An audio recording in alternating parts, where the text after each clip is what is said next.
Après ces différents témoignages, je propose maintenant que nous échangions avec les personnes dans la salle. Donc maintenant, c'est à vous. Quel est votre avis? Quelle est votre opinion? Quelles sont vos remarques à partir de vos expériences, à partir des différentes expériences qui ont été rapportées ici? Liliane Maraboto. Voilà, j'ai une question, un questionnement. J'ai l'impression que c'est un peu le chien qui se mord la queue. Comment on pourrait avoir des résultats? Comment l'État pourrait financer des recherches dans ce sens-là pour favoriser ces techniques, sachant qu'il faut d'abord avoir des résultats, des chiffres, et pour avoir ces chiffres, il faut bien pouvoir les financer. Donc j'ai l'impression que c'est un peu le chien qui se mord la queue qui va financer. Les études de recherche, vous voulez dire? Oui. Oui. Non, il y a beaucoup d'institutions qui financent les recherches. C'est souvent des institutions de recherche. Il y a l'Institut national de cancer, il y a beaucoup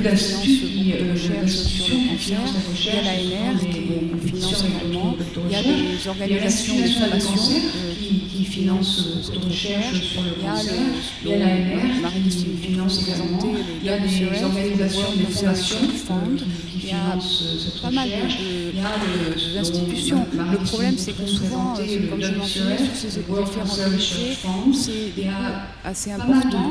Et c'est sûr qu'il faudrait peut-être souvent plusieurs institutions pour pouvoir financer des projets plus grands. Et c'est sûr qu'il faudrait peut-être une institution au niveau du ministère, la mission envisagée s'intéresse aussi à l'impact que peuvent avoir les mouvements d'entraide. Et il y a aussi la possibilité, avec l'INSERM et notamment la NIMPK, de bénéficier de financements pour mettre à l'épreuve ce qu'il en est de l'intérêt de se référer au mouvement d'entraide dans les prises en charge thérapeutiques. De bénéficier de financements pour mettre à l'épreuve. Bibi Roucotte, ostéopathe. Je voudrais vous demander, monsieur Maffre, c'est ça? J'arrive pas à voir votre nom d'ici. Vous avez des problèmes respiratoires? Monsieur Maffre. Voilà. Qu'est-ce que vous avez fait pendant vos 3 semaines? Qu'est-ce que vous avez fait pendant vos 3 semaines de cure? On n'a pas su du tout ce que vous avez eu comme traitement. C'est ce qu'on fait, on a continué à faire à la sortie, c'est-à-dire que c'est un programme de réentraînement intensif à l'effort, basé sur du renforcement musculaire, le problème d'équilibre. Donc ça, c'était quelque chose de très, très intense pendant les 4 semaines, si vous voulez. Et après, il y a toute la partie où on réapprend aux malades à se réapproprier pas seulement son corps, d'une part, mais aussi son psychique, par le groupe de parole, par l'intervention des psychologues, et surtout, comme je l'ai dit, par l'éducation thérapeutique, où effectivement, on décortique toute la problématique médicamenteuse, de façon à ce que le patient soit en capacité de répondre lorsqu'il survient des événements indésirables ou des crises, sans avoir systématiquement la panique au ventre et rejoindre les urgences, ou bien souvent on le renvoie chez lui parce qu'il n'y a pas d'urgence à urger, comme on peut dire. Et donc c'est un programme qui a effectivement une portée limitée dans le temps, si le patient, quand il en sort, reprend ses habitudes antérieures. C'est-à-dire que ça a une durée de vie au maximum de 6 à 8 mois, et dont le principe que se sont posés, les questionnements que se sont posés les médecins après, c'est-à-dire à quoi ça sert d'investir dans ce type de réhabilitation respiratoire si on n'est pas en capacité, à la sortie, de suivre ces patients et de leur offrir un cadre où effectivement l'aspect de groupe est le facteur déterminant dans la poursuite de la réhabilitation. Je crois que c'est cet aspect que je n'ai pas évoqué tout à l'heure, mais on se rend compte que les préconisations que l'on vous donne de faire de l'activité physique, essayez de faire ça sur un vélo d'appartement. Vous le faites bien le premier mois. Première occasion, la chaleur, le froid, vous dites je ferai la semaine prochaine. Vous ne le faites pas. Et après, vous avez dans votre salon une merveilleuse œuvre d'art contemporaine qui regroupée pour pas qu'ils prennent la poussière et qui vous encombre plus que ceux qui vous apportent satisfaction. Est-ce que c'était dans un cadre ailleurs qu'à Montpellier? Vous étiez à Font-Romeu, vous étiez à la montagne, vous étiez dans un cadre avec ce groupe en vase clos, si je peux dire, pendant ces 4 semaines. C'était dans une clinique en montagne, si vous voulez, oui, mais voilà, ça peut se faire. Il y a des établissements maintenant en plaine, parce que la montagne, à partir de 1000 mètres, n'est pas forcément toujours très indiquée pour les malades respiratoires.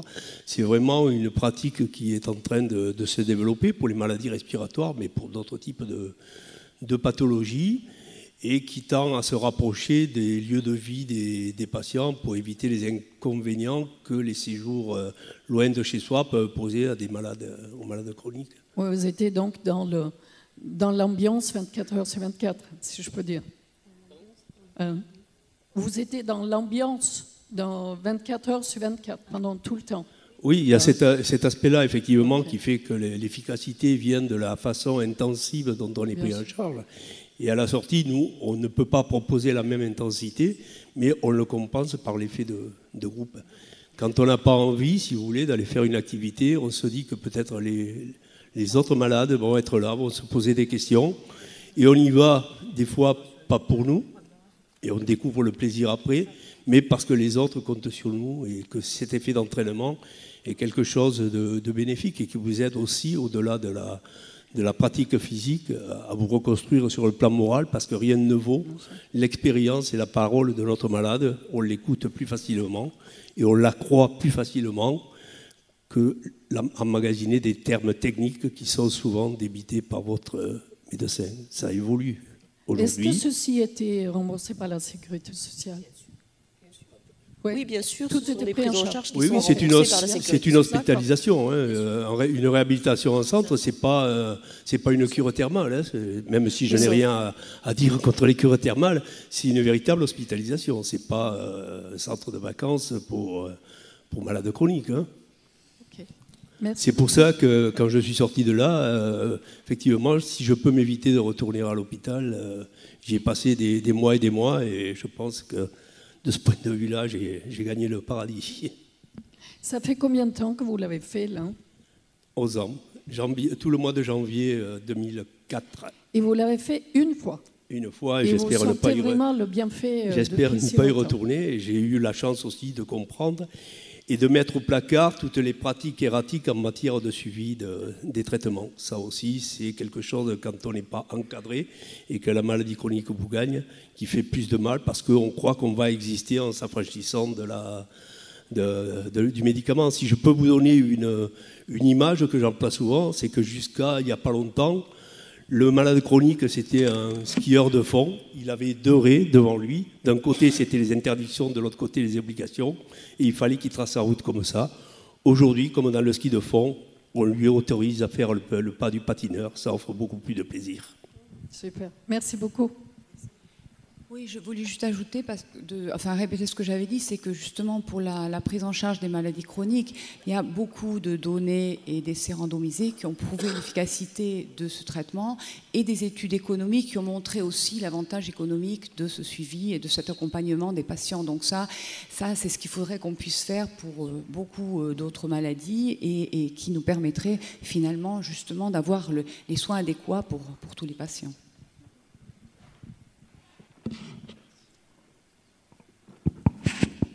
Bonjour, je m'appelle Adrien Cassard, je suis étudiant en pharmacie. Ma remarque s'adresse à Jean-Luc Plavis.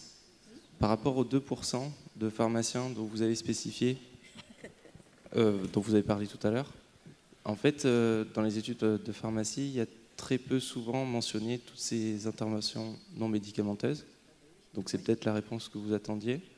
Et ensuite, il y a quand même quelque chose qui m'a un petit peu dérangé par rapport aux cours que j'ai pu avoir. On parle souvent de médecine naturelle, mais là, l'aromathérapie, en l'occurrence, on nous a bien fait mention dans nos cours qu'il ne fallait pas en abuser, tout simplement parce que ce sont des choses qui sont bioaccumulables. Donc du coup, par rapport à ça, est-ce que vous avez eu, vous, des retours des différents patients avec qui vous avez pu être en relation et qu'est-ce qu'on a pu leur dire en tant que professionnels de santé par rapport à ces histoires d'aromathérapie, de bioaccumulabilité des huiles essentielles. Merci.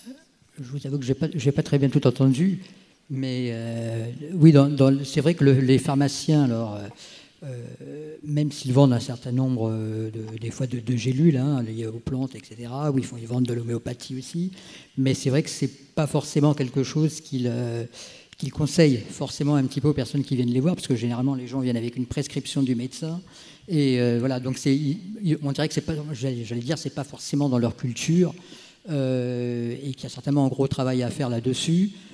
C'est vrai qu'aujourd'hui, je pense qu'avec... on entend beaucoup parler aujourd'hui avec la loi de santé publique qui est en débat actuellement, de parcours de soins, de parcours de santé, de parcours de vie des malades. Vous avez un certain nombre maintenant de maisons de santé aussi pluriprofessionnelles ou des centres de santé qui se montent avec une coordination de professionnels de santé. Donc là aussi, c'est un peu l'idée, c'est d'amener tous ces professionnels qui avaient l'habitude de travailler individuellement sur leur spécialité, de travailler ensemble en fait et de prendre en charge le malade dans sa globalité. Et les pharmaciens aujourd'hui sont intéressés par ces dispositifs et trouvent leur place aussi dans ces dispositifs-là. Donc on le voit par exemple, puisque je crois que c'est l'Union nationale des pharmaciens, qui avait organisé il n'y a pas très longtemps, il y a 1 an en arrière, un colloque à Paris sur l'éducation thérapeutique des patients. Et c'était aussi la volonté pour ces pharmaciens d'officine donc, de s'impliquer dans ces programmes et d'aller au-delà simplement de la délivrance des médicaments. C'est comment être aussi un accompagnateur de ces malades, puisque comme je dis toujours aujourd'hui, pour prendre un rendez-vous chez un médecin ou chez un spécialiste, il faut attendre des fois, alors, chez un médecin généraliste ça peut être assez rapide, mais enfin bien souvent c'est des fois 3 semaines, 1 mois, dans certains endroits. Un spécialiste, des fois, c'est 3 à 6 mois, par exemple, chez un ophtalmo. Voilà, donc c'est quand même des délais assez longs et qu'on voit de plus en plus de gens maintenant s'adresser aux pharmaciens, tout simplement parce que la porte est ouverte toute la journée. Donc ils vont les voir, ils leur demandent des conseils. Ils sont donc producteurs aussi d'informations et ils ont un rôle à jouer dans ce domaine-là. Donc je pense que toutes ces interventions non médicamenteuses, les pharmaciens vont être amenés à les prendre en charge. Et en tout cas à les proposer et à devenir vraiment un acteur dans la proposition de ces pratiques. Après, sur les autres questions, je n'ai pas bien entendu. En fait, l'autre question, c'était la bioaccumulabilité. Excusez-moi, j'ai du mal à le dire le terme. Bioaccumulabilité des huiles essentielles dans le corps humain. C'est-à-dire que si on prend énormément d'huile essentielle toute la journée, que ce soit tout simplement pour faire déodoriser un appartement ou ensuite pour pouvoir s'en appliquer sur la peau, l'organisme a du mal à évacuer les huiles essentielles. Et ensuite, ça peut interférer sur un certain nombre de choses. Donc, par rapport à ça, est-ce que vous avez eu des retours des patients qui auraient eu, dans votre association de patients, des avis de médecins, autres pharmaciens ou autres professionnels de santé ? Alors écoutez, moi j'en ai pas entendu parler, mais ça rejoint un petit peu ce que je vous disais tout à l'heure par rapport à la toxicité. Les huiles essentielles, c'est très bien, ça peut s'utiliser dans les massages, mais voilà, on ne va pas conseiller non plus, nous en tout cas au niveau de l'association. Quand on parle un peu de ces pratiques-là, on explique bien que faut alterner les choses, voilà, donc on ne va pas passer non plus toute la journée à se faire des massages, à se passer de l'huile sur le corps. On dit aussi qu'il faut en parler au médecin, qu'il faut en parler justement aussi à son pharmacien ou aux acteurs de la santé. Et il y a ce rôle de conseil, en tout cas que nous on joue au niveau associatif, mais je pense que c'est pareil pour les professionnels de santé. Encore faut-il aller les voir et ne pas avoir peur de leur en parler. Bon, on sait qu'il y a quelques années en arrière, les médecins étaient très réfractaires par rapport à toutes ces pratiques-là. Aujourd'hui, ils sont quand même beaucoup plus ouverts. Ils vont eux-mêmes maintenant sur Internet et se renseignent aussi là-dessus. Voilà, donc ça devient de vrais acteurs dans ce domaine-là. Après, c'est comme tout, je veux dire, c'est comme pour le vin, quand on dit avec modération. Voilà, les huiles essentielles, c'est pareil. Quand on est malade, un petit verre de vin, ça ne fait pas forcément du mal. Mais voilà, pour tout est comme ça. Donc je veux dire, voilà, c'est vraiment attirer les gens, leur dire, écoutez, il n'y a pas d'interdit. Par contre, renseignez-vous, faites-vous guider, ne faites pas n'importe quoi, n'arrêtez pas vos traitements forcément parce que vous trouvez un mieux-être avec ces pratiques-là. Voilà, donc et là, je pense que le pharmacien, en effet, a un rôle à jouer. Et peut-être aussi que, bon, je ne sais pas si c'est abordé dans les universités de médecine ou de pharmacie, mais peut-être aussi commencer un peu à intéresser les étudiants en médecine à ces pratiques et leur expliquer un petit peu voilà, les risques, les bénéfices-risques, etc. Il reste quand même, et c'est important, de bien savoir où on se situe dans les médicaments, où il y a des études extrêmement rigoureuses pour démontrer l'efficacité, donc les fameux essais randomisés contrôlés évoqués par Isabelle Romieux, c'est-à-dire des études cliniques où on tire au sort et où on va voir si contre placebo le médicament a un effet. La catégorie des interventions non médicamenteuses où on est en train de développer des standards d'études pour vérifier l'efficacité, et ensuite les produits de consommation courante qui sont censés ne pas avoir d'effet délétère sur la santé. Et on est dans 3 catégories différentes. Et pour donner un autre exemple, vous parlez des huiles essentielles, mais la cigarette électronique, il y a un grand débat. C'est un médicament ou c'est pas un médicament ou c'est une intervention non médicamenteuse?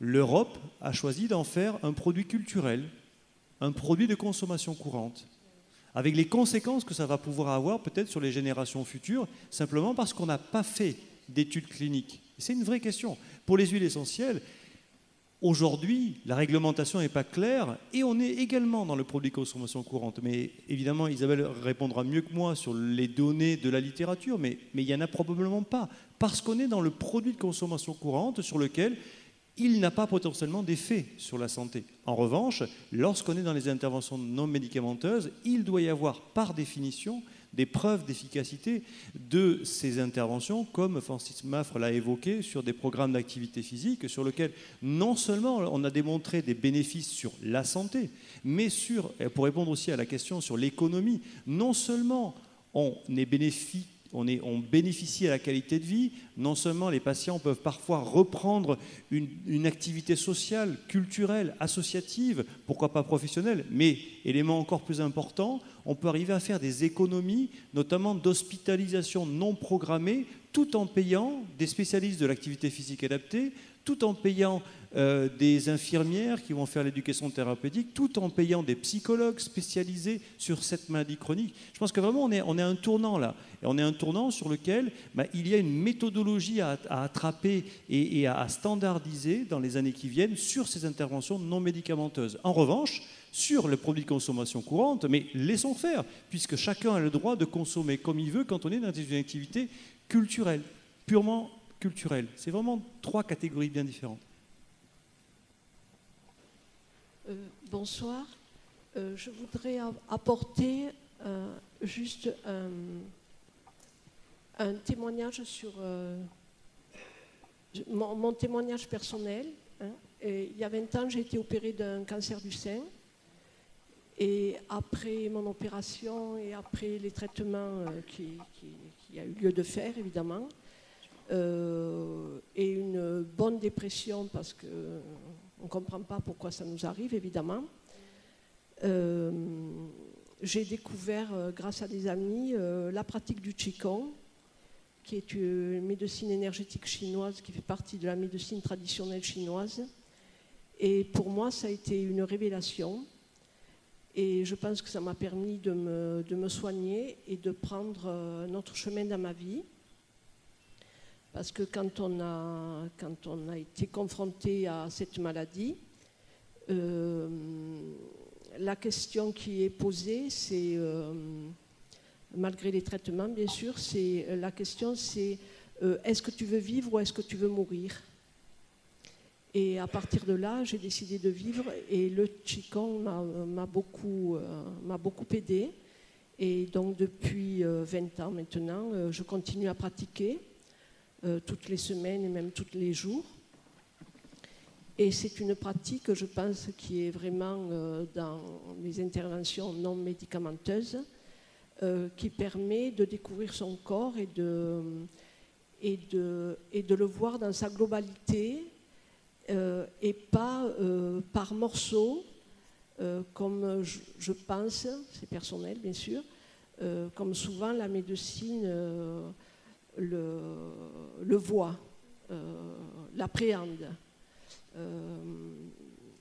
Donc j'ai découvert effectivement qu'après ça, dans ma tête, je n'étais pas que des seins malades, mais un corps entier. Et donc, voilà, je voulais dire à quel point cette méthode-là est très efficace, parce que c'est dans la globalité du corps et dans la globalité de la vie et dans la globalité de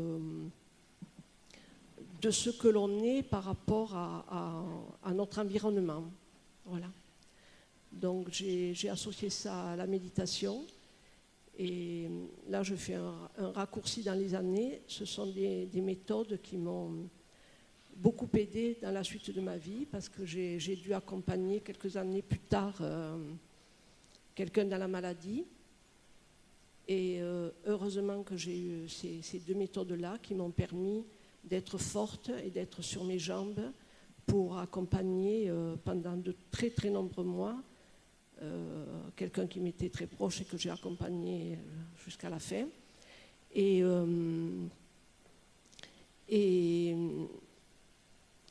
grâce à ça, voilà, j'ai pu affronter ces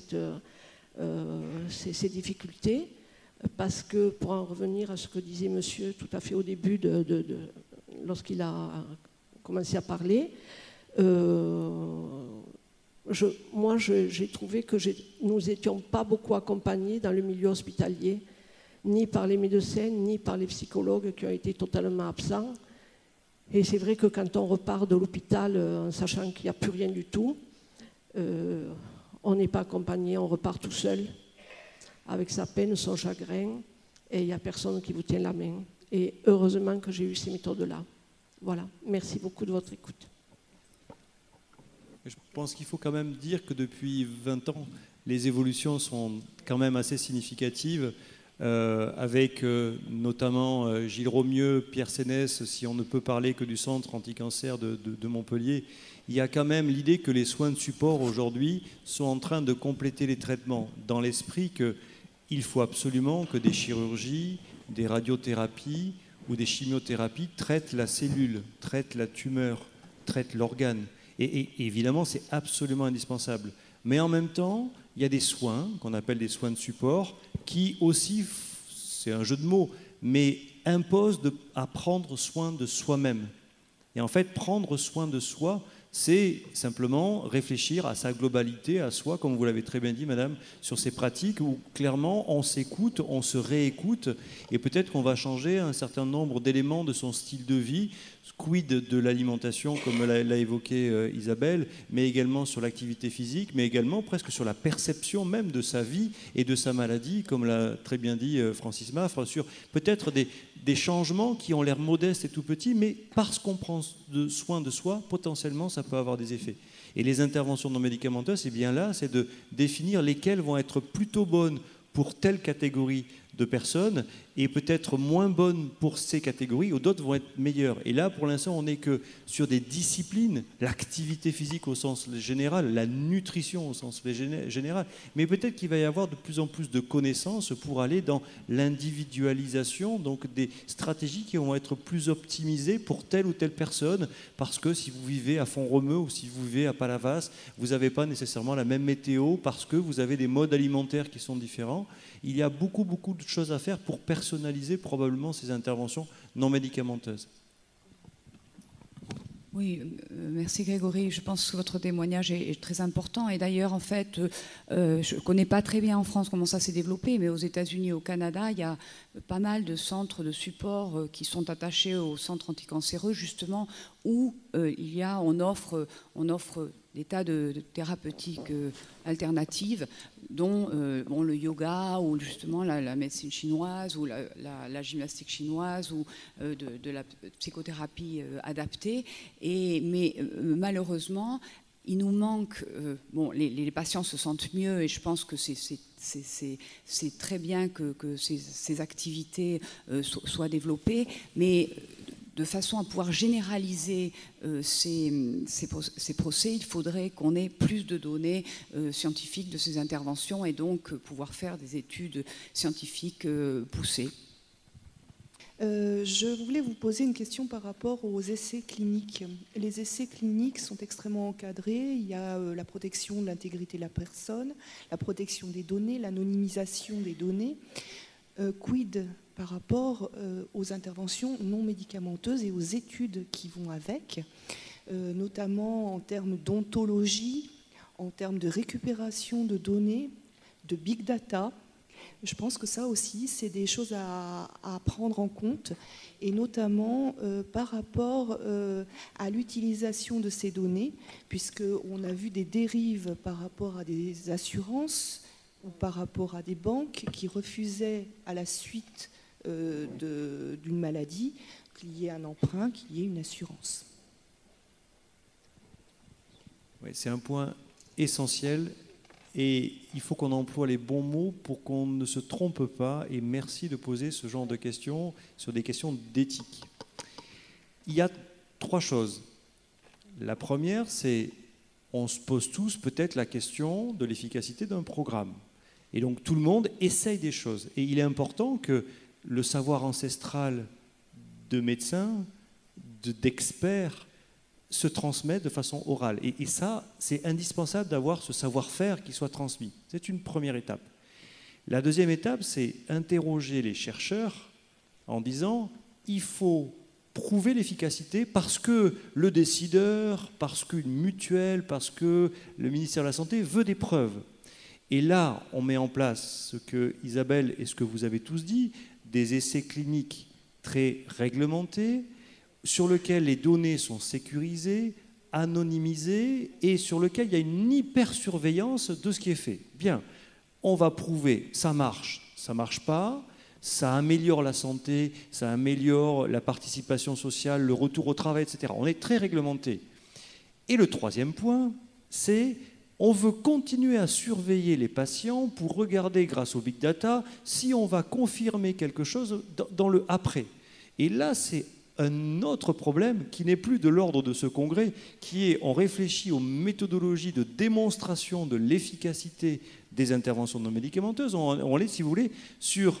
Il y avait l'étape du mécanisme, on étudie les mécanismes, la recherche fondamentale, la recherche appliquée, on essaye de vérifier le contenu, le programme, et puis après, les chercheurs remettent aux autorités qui, après, elles, veulent contrôler, vérifier l'usage. Et là, on est vraiment sur une autre problématique qui relève quasiment du citoyen, et vous avez raison, madame, de dire qu'il peut potentiellement y avoir beaucoup de dérives, alors que dans la recherche clinique, il y a une loi qui est extrêmement bien encadrée, sur laquelle, à ma connaissance, mais Isabelle répondra beaucoup mieux, il n'y a jamais eu de problème de confidentialité ou de choses qui se sont passées parce qu'il y a une rigueur totale. Mais le après, ça ne concerne plus quasiment ce congrès, mais plutôt la surveillance et ce qu'on en fait après de ces données qui posent d'autres problèmes, mais qui ne sont pas de l'ordre de ce congrès. Oui, je pense qu'il y a des contraintes éthiques très importantes dans tout ce type d'études. C'est complètement anonyme. D'abord, la participation des patients, enfin, qui donnent leur autorisation. Elles doivent même donner l'autorisation pour regarder leur charte médicale. Et les datas sont complètement anonymes. Et donc, on ne peut absolument rien faire, soit sans l'autorisation de la personne. Et il y a vraiment une protection très importante. Alors, ce que dit Grégory, oui, après, je pense que là, il y a moins le chercheur, finalement, n'est plus en ligne de compte. Et là, ça dépend des autorités de santé, finalement, et des hôpitaux. Comme madame devant moi, j'étais atteinte d'une difficulté de vie, mais qui n'avait pas de nom particulier. Ce n'était pas telle chose ou telle chose. En fait, ça s'appelait dystonie neurovégétative. Je ne sais pas si vous voyez ce que je veux dire. C'est-à-dire que j'étais tout le temps mal dans ma peau, mal équilibrée, que j'avais une vie difficile parce que je ne pouvais pas faire de projet, parce qu'il y avait des crises de migraine, des crises de nausées régulières. Enfin, j'ai donc été frappée à toutes les portes pour qu'on m'aide à sortir de ce problème existentiel. Et je n'ai trouvé personne pour m'aider. Je dois dire que ce soit la médecine, disons, habituelle, traditionnelle, ou les autres formes plus différentes, enfin du style méditation ou autre. J'ai pratiqué d'ailleurs la méditation. Rien n'y a fait, et je dirais même que ça s'aggravait régulièrement. En fait, au bout d'un certain temps de cette vie pénible, j'ai décidé de me prendre en charge moi-même et de chercher un traitement qui me sauverait de cet état désagréable. Et à ce moment-là, j'ai créé une thérapie, d'abord pour moi, et puis après je l'ai proposée à d'autres personnes. Et finalement, ça fait plus de 15 ans maintenant que ça dure, et ça a très bien marché. Je peux me présenter comme une créative culturelle, en fait. J'ai créé de nouveaux concepts, de nouvelles manières de penser la santé au sens large du terme, c'est-à-dire du bien-être avec les autres, mais aussi et d'abord avec soi-même. Alors ma question, c'est, une fois qu'on a ça en main, qu'est-ce qu'on fait ? Je n'ai pas trouvé, pour l'instant, la solution pour proposer, disons, à d'autres personnes hors du cercle restreint de mes connaissances, la pratique que je propose. Enfin, je ne sais pas comment faire. Voilà où j'en suis. C'est ce que je voulais dire.